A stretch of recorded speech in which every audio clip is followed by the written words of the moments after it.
talking about my exploration into the aquaponic world.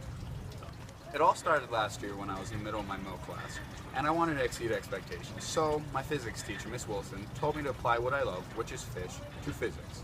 So I did, and I applied it to aquaponics with fluid dynamics. An aquaponic system is pretty simple. Basically, fish produce waste, then plants use that waste to grow, and then it cleans the water out. Even though aquaponics is a relatively new idea, aquaculture has been around for hundreds of years.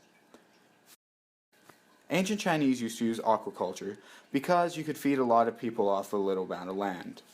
They used to dig deep holes and fill them full of silver carp because silver carp would eat pretty much anything, they were really good tasting, and they reproduced very quickly. But problems arose.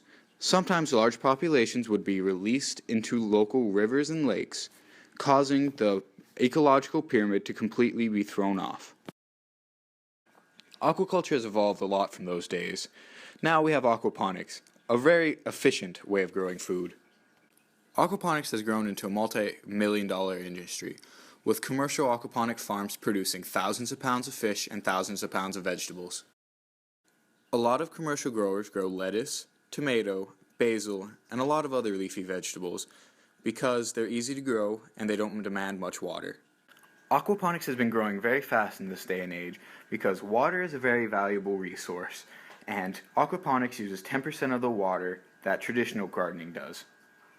I was inspired by a lot of these commercial farms, so I used a lot of their design elements in my current design.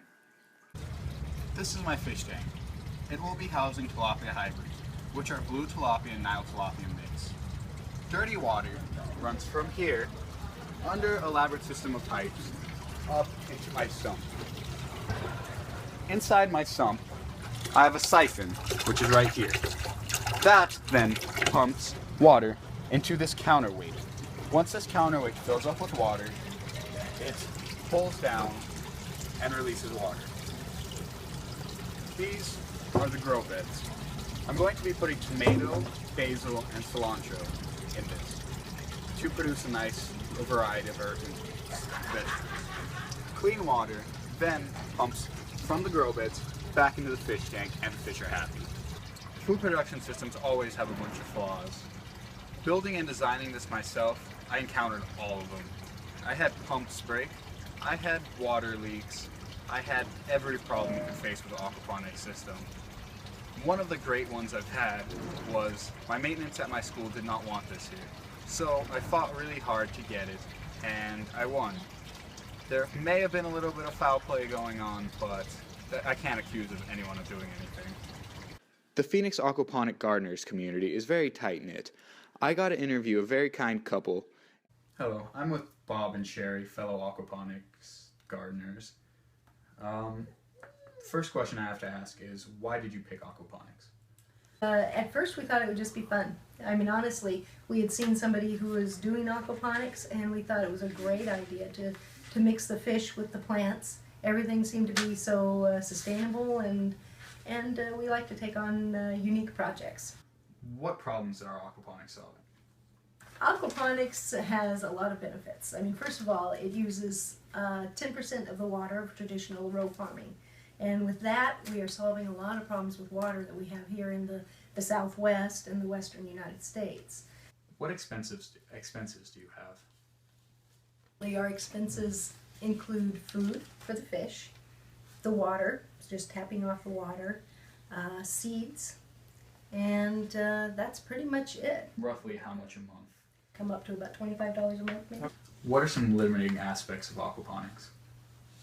Types of plants. Some plants are a little more difficult to grow, like carrots. Carrots need more structure to grow their normal shape, so they get kind of a strange shape out of aquaponics. What are some negative impacts of aquaponics? We're using tilapia. Tilapia is a non-native species. If we have a careless aquapon and they are reckless with it, they can toss it out into the canals or lakes or whatever. Why do you believe aquaponics hasn't spread as fast as other food production systems?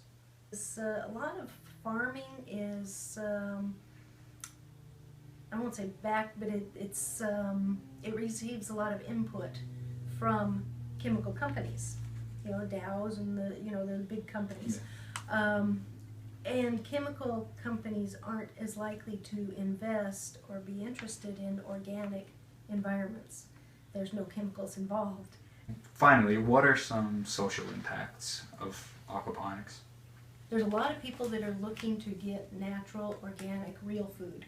And aquaponics is a fantastic way to do it. So I think it's having an impact in people's interest in gardening. I think aquaponics will be growing more in the commercial setting and hopefully improving our food production in that sense, because it will be bringing more organics into our diet. Thank you for watching this documentary. I hope I informed you about this new sustainable food production system. Thank you for watching and have a great day.